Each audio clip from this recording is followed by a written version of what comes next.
कि कहते हैं काशी में अगर किसी की मृत्यु हो या यहाँ अंतिम संस्कार किया जाए तो आत्मा को मोक्ष मिलता है और दोबारा जन्म नहीं होता है। इसी वजह से अपने आखिरी समय में लोग यहाँ तो काशी में जाकर रहते हैं और अपना जीवन त्याग देते हैं या फिर यहाँ पर उनका अंतिम संस्कार किया जाता है। काशी में कई ऐसे स्मशान घाट हैं जहाँ राख ठंडी नहीं होती, 24 घंटे चिताएं जलती रहती हैं, मगर मणिकर्णिका और हरिश्चंद्र ये 2 ऐसे घाट हैं जिन्हें शमशान घाटों में सबसे पवित्र माना जाता है। लेकिन क्या आपको पता है यहाँ सभी शवों को नहीं जलाया जाता है। आइए जानते हैं किन शवों को यहाँ के शमशान घाटों से वापस लौटा दिया जाता है।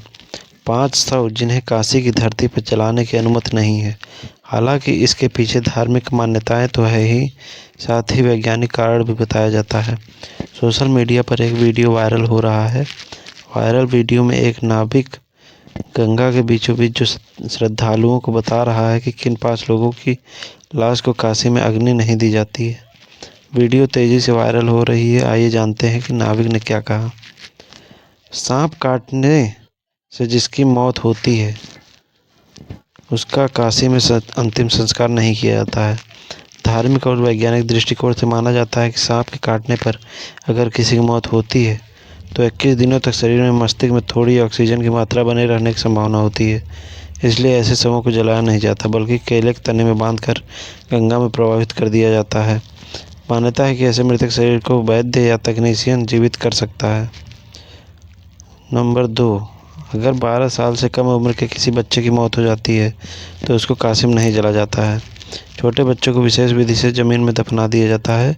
बच्चों को ईश्वर का रूप माना जाता है, इसलिए उन्हें जलाने पर रोक है।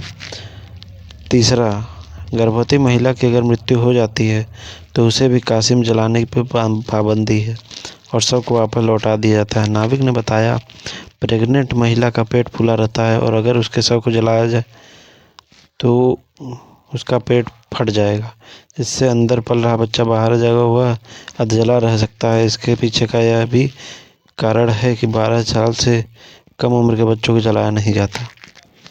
चौथा, काशी में संत महात्माओं को शव को जलाना भी अशुभ माना जाता है।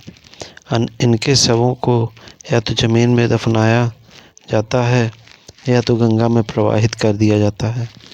पाँचवां, किसी की मृत्यु हुई है और उसे अगर चर्म रोग है तो उसके शव को भी कभी काशी में नहीं जलाने दिया जाता। एक दिन एक किसान का बैल कुएं में गिर गया। वह बैल घंटों जोर जोर से रोता रहा और किसान सुनता रहा और विचार करता रहा कि उसे क्या करना चाहिए और क्या नहीं। अंततः उसने निर्णय लिया कि चूंकि बैल काफ़ी बूढ़ा हो चुका था अतः उसे बचाने से कोई लाभ होने वाला नहीं था और इसलिए उसे कुएं में ही दफना देना चाहिए। किसान ने अपने सभी पड़ोसियों को मदद के लिए बुलाया। सभी ने एक एक फावड़ा पकड़ा और कुएं में मिट्टी डालनी शुरू कर दी।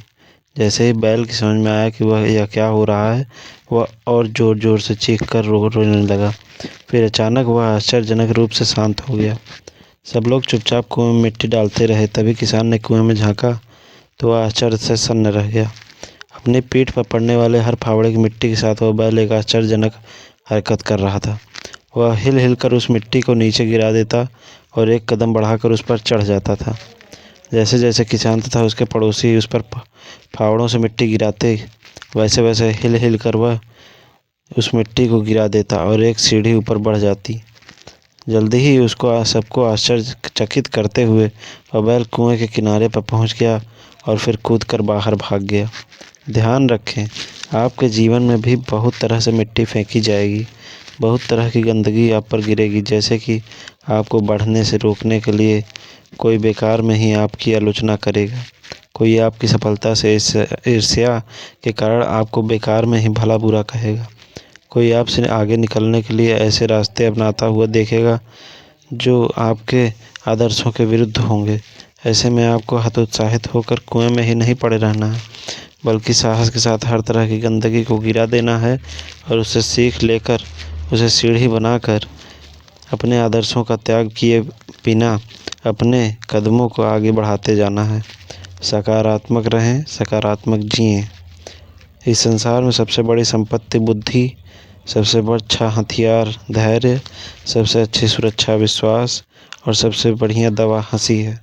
और आश्चर्य की बात ये सब निःशुल्क है। सोच बदलो, ज़िंदगी बदल जाएगी।